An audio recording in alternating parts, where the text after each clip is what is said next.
老婆的微信头像突然从卡通换成了性感自拍，我开始觉得不对劲。直到那天，我在她的健身包里发现了一件蕾丝内衣，上面还沾着不明痕迹。我决定跟踪她，看看她每晚健身到底在做什么。没想到真相远比我想象的更狗血。老婆的微信头像是个卡通人物，我笑她30多岁了还这么幼稚，她却嘲讽我不懂时尚。最近她却突然将所有社交账号头像全换成了性感的照片。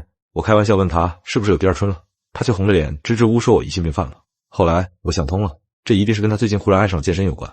我下班回家时，周宇正在洗澡，浴室里传来她模糊不清的声音：江淮，外卖在微波炉里，你自己热一下，晚上我要去健身，就不在家吃饭了。我一边答应着，一边溜进了卧室。他的手机正放在床头柜上充电，我小心地拿起来，输入密码解锁。我悬着一颗心，快速地翻看了他的微信，所有的聊天记录都很正常。正想打开其他社交软件时，淋浴间的水声停了下来。我急忙将手机放回原处，装作在衣柜里找衣服的样子。1分钟后，卧室的门开了，周宇披着湿淋淋的头发快速走了进来。他拔掉充电器，怀疑地看了我一眼，见我神色如常，才舒了一口气，脸上堆起笑容，用甜得腻死人的声音说：老公，今晚教练给我制定了新的锻炼目标，所以可能会练得晚一点。等会儿你把家里卫生打扫一下，衣服也要洗了，晚上就早点休息，不用等我。说完，他在我脸上亲了一口，扭着腰去衣帽间化妆了。我坐在床上，打开微信，开始翻看周宇的朋友圈，越看越觉得心凉。结婚1年多了，周宇原本并不热衷于发朋友圈，甚至微信头像都是用的卡通人物。以前我笑他一把年纪了，还装可爱，他还鄙视的说我不懂时尚。可最近，他的微信头像忽然换成了一张性感的自拍照，甚至朋友圈也更新的勤快了起来。他最近发的全都是对着镜头搔首弄姿的自拍照。我旁敲侧击地问过他，他却瞪圆了眼睛说：我不趁着自己尚有几分姿色的时候发点自拍，难道等着年老色衰没人看了再发吗？直到那天，我开玩笑地问他是不是有第二春了，他红着眼支支吾吾地否认，我才惊觉不对劲。仔细想想，他的一切改变都从3个月前和同事一起拼单办了张健身卡开始。怀疑的种子一旦种下，就很容易生根发芽。我走到衣帽间门口，故意摸着自己最近略有些发福的肚子，唉声叹气道：周宇，我最近好像也胖了不少，要不我也跟你一起去健身。他捏着口红的手一顿，有些紧张的开口：我办的健身卡是做活动时跟同事拼单的，你现在去的话价格太贵了，等下次有活动我再带你去吧。好了，我要来不及了。他随意涂了几下口红，抓起包包推开我出了门，慌张的表情和嫌弃的语气让我的心沉入了谷底。想到前2天我在他健身包里翻出的东西，我再也坐不住了，决定跟着他一探究竟。老婆慌张的表情和嫌弃的语气让我的心沉入了谷底。想到前2天我在他健身包里翻出的东西，我再也坐不住了，决定跟着他一探究竟。2天前，周宇健完身回家，刚洗完澡就被他妈一个电话叫走了，健身包也扔在浴室的角落，忘我收拾。我拖完地走进浴室，准备帮他把包里的衣服拿出来清洗，一顶若隐若现的绿帽子浮现在我的头顶。为了不打草惊蛇，我忍着恶心将内衣塞回包里，还特意整理了一下恢复原样。周宇回家时，我正坐在沙发上心不在焉地看着电视，他脚步匆匆地走进浴室，在里面待了很久，才若无其事地提着健身包出来。见我盯着他，他脸上带着难以掩饰的慌张，下意识地将健身包藏在身后。答案已昭然若揭，可我仍抱着侥幸心理，想先自己探查一番。我强行压下想摊牌的心，装作若无其事，起身回了房间。在我身后，周宇长舒了一口气。我和周宇是相亲认识的，毕业以后我一直忙于工作，总想着先立业再成家。一晃就30好几了，我妈着急，拉着我去相了几次亲，我都不太满意。直到遇到周宇外形条件不错，又是一名教师，按理说应该不难找对象，只是他家里有一对吸血鬼父母，还有一个蛀虫弟弟，而他又是不折不扣的伏地魔。在我之前，他谈过好几个，都在了解他家情况后选择了分手。刚和我在一起时，他故意隐瞒了自己的家庭情况，双方父母又催得急，短短3个月我们就领证结婚了。结婚后，他的问题才慢慢暴露出来，每个月他都会以各种理由找我要钱，拿去贴补他爸妈和弟弟。好在我奋斗多年，如今每个月稳定收入大概在5万左右，手里也有不少存款。想着既然结婚了，他的家人能帮衬一把就帮一把，我对他贴补娘家的事也睁一只眼闭一只眼。次数多了，我觉得每个月打钱也很麻烦，索性给了他一张20万的卡。本想着这20万怎么着也够他花1年了，可没想到仅仅4个月就被他挥霍一空。3个月前，他提出想让我拿出50万帮他弟弟在市里按揭一套新房，我想也没想，便一口拒绝了，并且明确告诉他以后我不会再给他钱贴补他娘家。他跟我爸吵一架后摔门而出，当晚更是留宿在同事家里，一直到第2天晚上他才回家。那天晚上，他难得的十分主动，情到浓时他勾着我的脖子，撒着娇对我说：老公，我想通了，之前都是我不对，我不应该只考虑自己家人，不考虑你的感受，以后我不会再拿你的钱贴补他们了。对了，今天我特意办了张健身卡，以后会好好锻炼身体，争取早日替你怀上宝宝。我激动的将头埋在他的颈窝，更是当场承诺，如果她怀孕了，我会再给她一张30万的卡。他的眼睛亮晶晶的，那晚也格外卖力。说来奇怪，自从那天之后，他真的没有再找我要过1分钱。我躲在窗帘后，看着他走出单元门，朝车位走去。我迅速戴上口罩和帽子，换了身衣服下了楼。远远看着他的车驶出小区，我也不再迟疑，打了个出租车准备跟上他。远远看着老婆的车驶出小区，我也不再迟疑，打了个出租车准备跟上他。司机带着怀疑的目光盯着我，迟迟不肯开车。师傅，前面的是我老婆，麻烦你快点跟上他。我有些着急，司机露出一脸恍然大悟的表情，油门踩得飞起，紧紧跟上周宇的车，一直跟到健身房门口。我坐在车上看着周宇停好车，脚步轻快地上楼。等他身影消失后，我才不紧不慢地下了车。道过谢后，我也跟着上了楼。我躲在健身房门口，偷偷朝里张望着。周宇正背对着我，在一台跑步机上卖力地锻炼着。我看了半天，也没见他和任何异性有互动。正当我有些动摇，觉得自己是不是太疑神疑鬼的时候，健身房里走出一位肌肉壮硕的教练。他见我鬼鬼祟祟，一直在门口张望，有些怀疑。你是干什么的？在这里偷偷摸摸干什么？他怒喝一声，快步向我走来。眼看着周宇被声音吸引，即将转头看到我，我顾不上解释，慌里慌张的转身跑下了楼。我在楼下又等了半小时，仍然不见周宇的身影。正焦急间，旁边驶过一位外卖骑手，心念一转，我拦下了外卖小哥，塞给他2000块钱，让他帮忙故意将周宇的车门划出一道长长的划痕。周宇平时就很宝贝他的车，听说被人刮花后，心急火燎的下了楼。外卖小哥按照我的吩咐，故意跟他发生争执，拖住他。而我则偷偷溜进了健身房，装作想办卡的样子，问东问西。刚刚那位教练见我全身上下都是名牌，便拉住我，十分热情地介绍起来。我这心不在焉地听着，手机收到外卖小哥发来的短信，提醒我周宇差不多准备回来了。我急忙打断教练，提出加个微信，再具体了解一下。用小号加上教练后，我借口有事准备离开。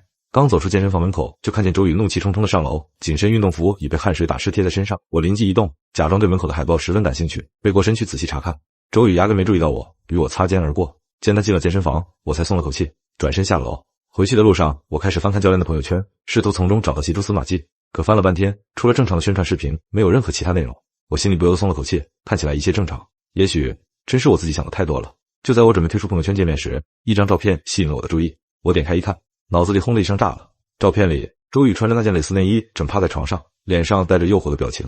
我点开朋友圈一看，脑子里轰的一声炸。我将图片保存下来，想要立马发微信质问周宇，可残存的理智提醒我不能操之过急，仅靠一张照片说明不了什么。我将保存的照片发给教练，故意装作很感兴趣的问他办卡需要多少钱，办了卡是不是有更多照片可以看。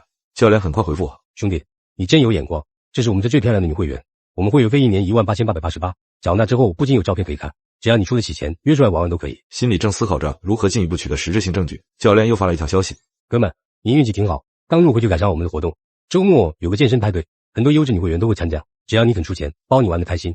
我急忙一口答应下来，交了1000元入场费。很快收到教练发来的派对开始时间和地点，我正对着手机发呆。周宇回来了，一进门他就怒气冲冲将包扔在我身上。我心里一惊，收起手机，小心翼翼地问他怎么了。他一屁股坐在我旁边，没好气地说，今天真倒霉，健身的时候被外卖小哥刮花了车，他又没钱赔，我跟他吵了半天也没用，气死了。他转头看着我，带着一脸期盼的表情，老公，我心情不好，你不意思意思？我松了口气，掏出手机转账3000元，并且偷偷附上了一个带窃听功能代码。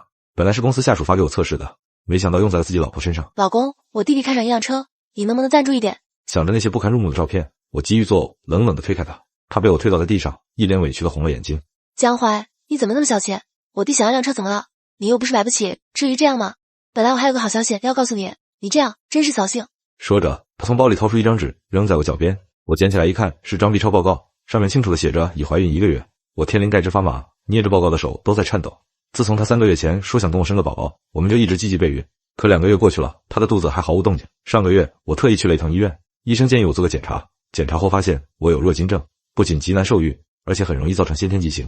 医生建议我暂时不要考虑要孩子，先治疗。为了杜绝意外，必须严格避孕。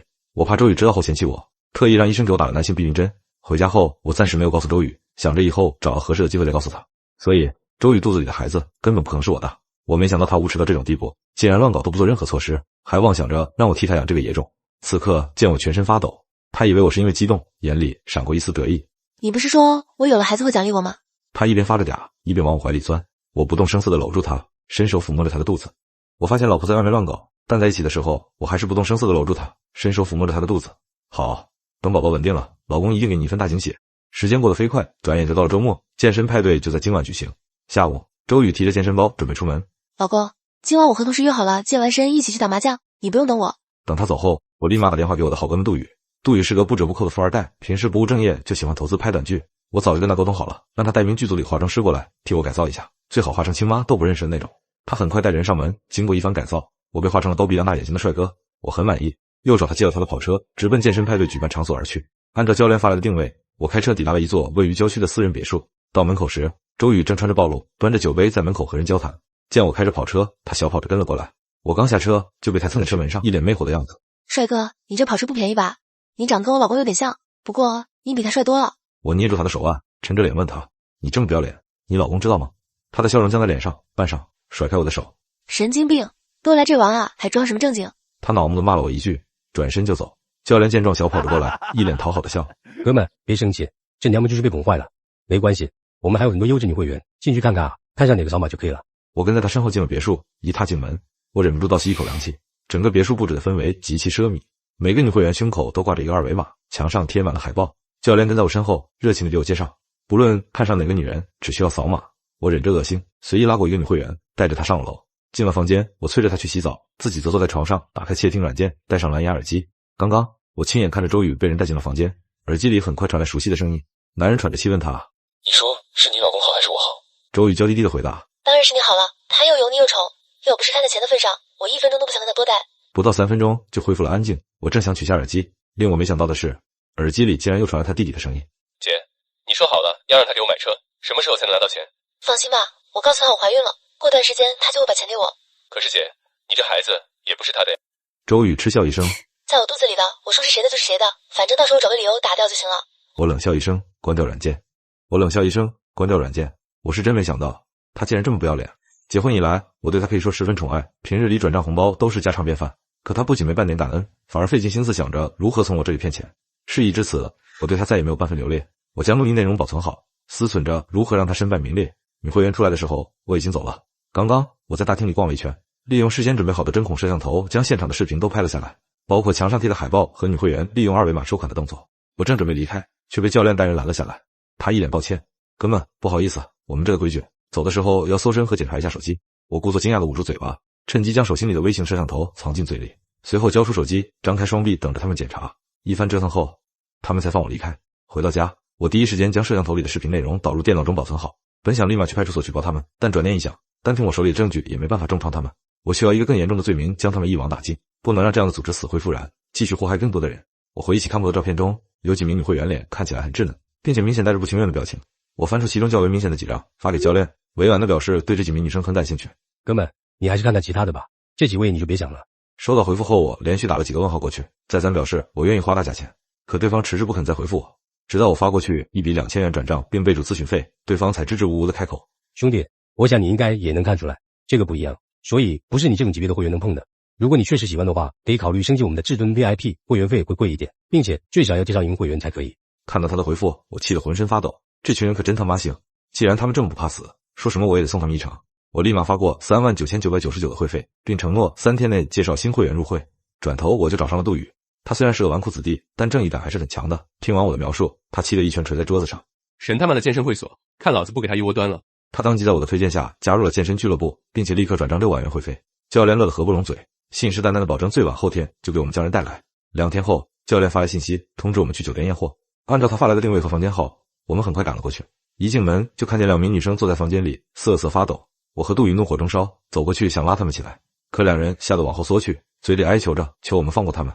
我叹了口气，柔声安抚他们：“放心吧，我们不是坏人，我们是来帮你们的，跟我们去派出所举报他们好吗？”听说我们要去报警，他们明显焦躁不安起来，他们拉住我们，急得眼泪都快掉下来了。“求求你们千万不要报警！” 2人边哭边给我们讲述他们的遭遇。原来这几名女生都是兼职时被人弄晕后强行拍下视频和照片，等清醒后，那群人渣就拿着照片威胁他们，再加上他们本来就是因为家庭困难才出来兼职，所以没一个人敢反抗。最终确定每次带他们去酒店的就是周宇。我和杜宇听得全都发硬，杜宇更是一拳砸在墙上：“妈的，这群畜生，老子一定要让他们牢底坐穿！”我和杜宇再三保证不会透露他们的身份，会将他们保护好。2名女生这才松口答应配合我们的行动。我拿过他们的手机，下载了最新升级的监视软件，不仅可以窃听，还能在不点亮屏幕的情况下进行隐秘的拍摄。到时他们只需要握着手机就能记录下犯罪证据。做完这些，我和杜宇分别给他们转账1万元，并备注自愿赠与，然后将他们送出酒店。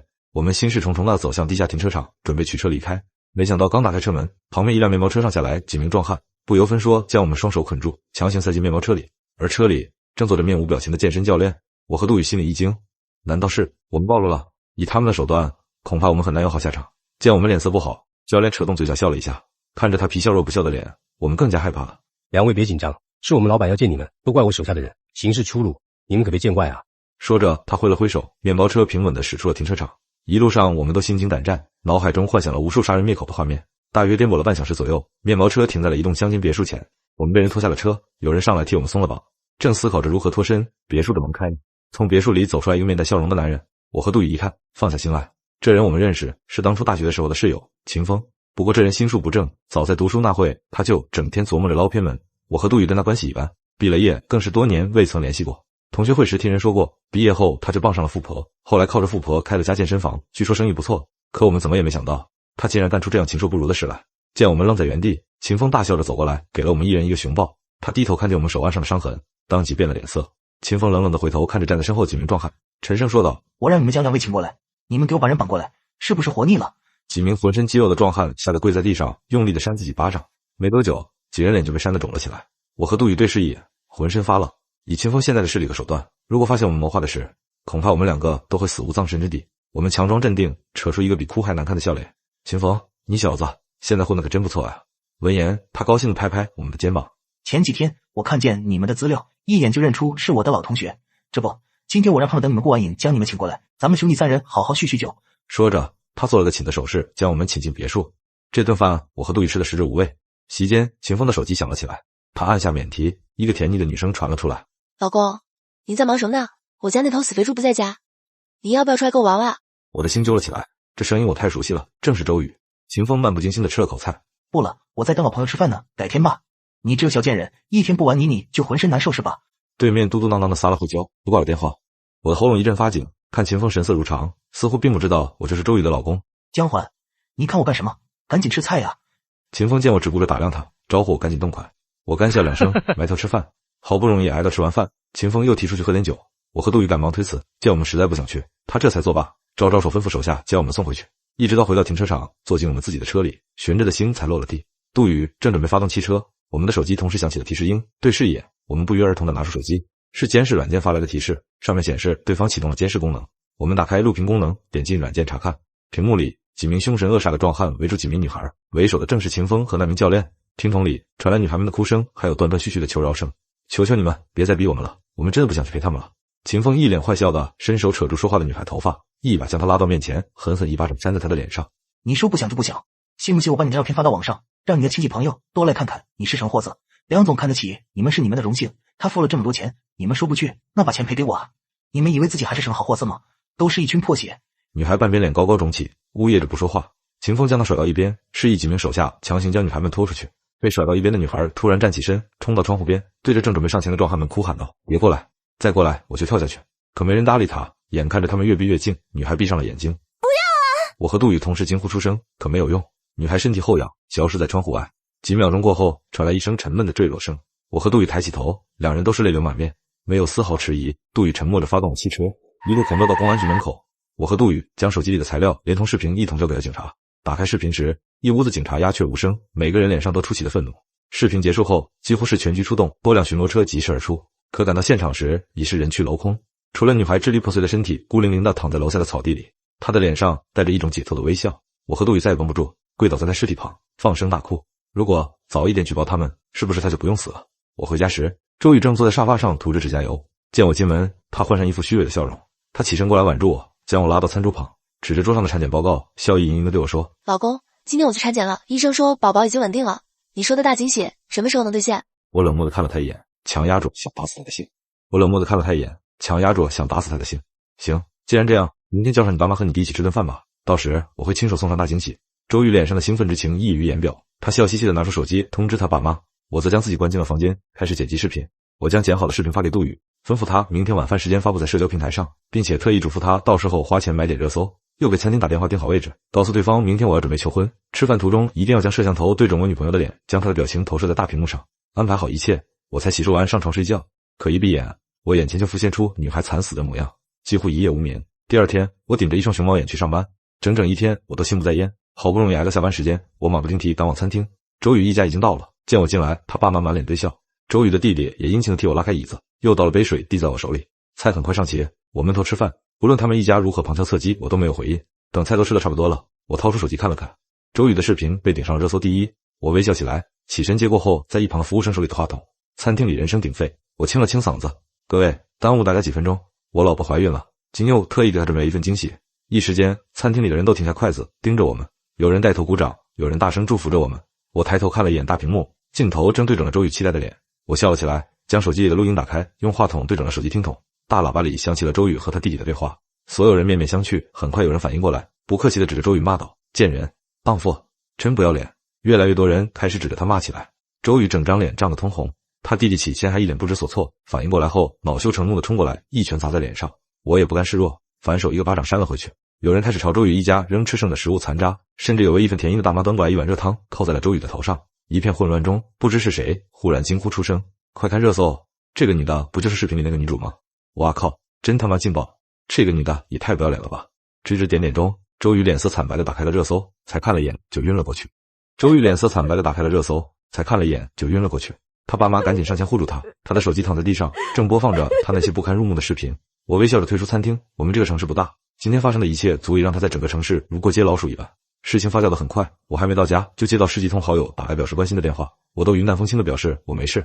刚到家，我又接到了岳母打来的电话，她在电话里破口大骂，骂我没良心。当初周宇看我老实才跟着我，没想到我心机这么深重。骂着骂着他又哭了起来，他说周宇气到流产，现在已经送到医院，医生说他以后再也没办法怀孕了。最后他问我能不能不离婚，我差点被气笑了。反问他我看起来就这么像冤大头吗？他见我铁了心要离婚，又说就算离婚，周宇也会分走我一半财产。我忍不住笑了起来。我的存款大部分在婚前就交给我妈保管了，而现在我手里只有不到10万。这几个月以来，周宇在我不知情的情况下擅自动用我给他的20万补贴娘家，我随时可以起诉他们追回这笔钱。我不想再听他啰嗦，趁他沉默的时候挂断了电话。这天晚上我睡得十分安稳，隔天起床我就接到了杜宇的电话，他告诉我秦风及其团伙已经被抓获归案，他犯的是情节严重，再加上杜宇动用了一些关系，引起了有关部门的重视，纵使他有天大的本事，这次也难逃法网。杜宇托了关系打听，以他的罪行，最低也是无期起步，死刑也极有可能。后来他被判死刑那天，我和杜宇旁听了整个审判过程，我们忍不住拍手庆贺。从法庭出来，我们带上判决书一起去了女孩的墓地。让我们意外的是，他的墓碑前已经站着几名女孩了，她们含着泪替他宣读了判决书。我和杜宇没有打扰他们，悄悄离开了。至于周宇，出院后纠缠了我很长时间，他整夜地跪在房门外求我原谅他，一直到某天他突然消失了。我从新闻里看见他被不雅视频里男主的老婆拿着菜刀追砍，砍成了重伤。我关掉电视，心中毫无波澜。都是成年人，必须为自己做出的选择负责。